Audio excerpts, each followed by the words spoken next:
Oh no, companies are mad. Welcome, stewards. This is Josue at the studio, giving you the rundown of trending topics on everyone's mind.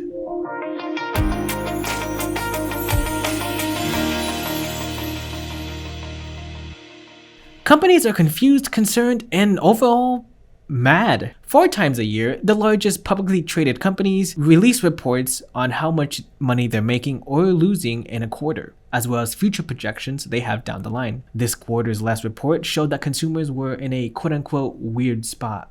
According to the Washington Post article, people are still spending their money, but inflation means more of it is going to gas and necessities and less to categories like clothing and electronics. Like we've said on our channel before, we're in a recession, and when you're in a recession, people prioritize between their wants and needs in their spending habits. So yeah, it's kind of normal that people aren't buying the latest fast fashion or the latest iPhone and other products that they don't really need right now. It's funny actually, some companies are still avoiding the R word to convince consumers to keep spending, arguing that the movement of money is rising again due to numbers indicating greater consumer purchases. But as the Bureau of Economic Analysis notes, things just cost more and people are dipping into their savings. So you're prioritizing what you spend your money on, while businesses are increasing their prices, while they're getting mad at you for not spending money on those things that they've increased prices on, or for not buying unnecessary purchases that would put them deeper into their savings. But public shaming for not buying more isn't the only punishment for the public.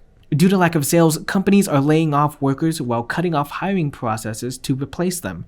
Other tech companies told employees to expect to do more with fewer resources as they cut budgets. Apologies if I mispronounce this, but Google CEO Sundar Pichai told workers earlier this month that sunnier days were over. In the company's quarterly Republic conference call, Porat said that the hiring slowdown would be more pronounced in 2023, signaling that the company believes an economic downturn could last longer than just a few months. Amazon CFO says it's also reducing hiring in its tech and engineering divisions if a significant economic downturn takes place. Something like a recession. The employees who do stay in their positions are reportedly facing new waves of anxiety in their workplaces.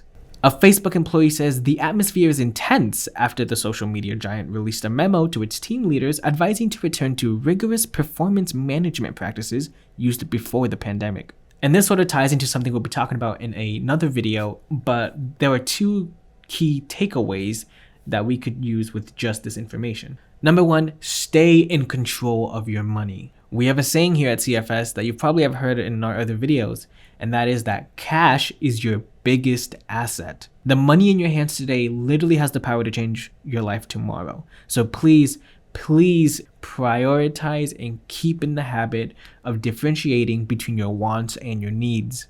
Use the recession to build the habit of putting money to a side. A lot of people get discouraged in putting money into savings because it either takes too long to build or the fact that savings accounts just don't do it for most Americans anymore. And that's partially valid, but building that discipline even for just a little bit will get you ready for moving your money into a much more beneficial place, one that'll take your money to the next level a lot quicker. And number 2, businesses left and right are both panicking and planning ahead. Like we've seen here, they're planning for things to get worse. They're planning on economic downturn to continue until next year. You should plan the same with your money. Believe me guys, managing your money, keeping an eye on where it goes and what you spend it on, especially in a time like this, will get you a 100% clear bird's eye view of where your money is going and how it will either hurt you or benefit you in the future to come. We have more resources and videos on the rest of the channel to help you with these key concepts as they explore in-depth ways that you can apply them to your everyday life for financial freedom. But if you really want to get connected to the inside and really want some powerful, specific one-on-one advice catered to you, your finances, your businesses, whatever it may be, subscribe to the membership. We actually want you to get to a place where you don't even need us anymore. That's how much we want everyone to hear and apply our advice, even if it's from just our regular content. Thank you so much for watching, guys. This is Josue Garcia at the studio, giving you the rundown.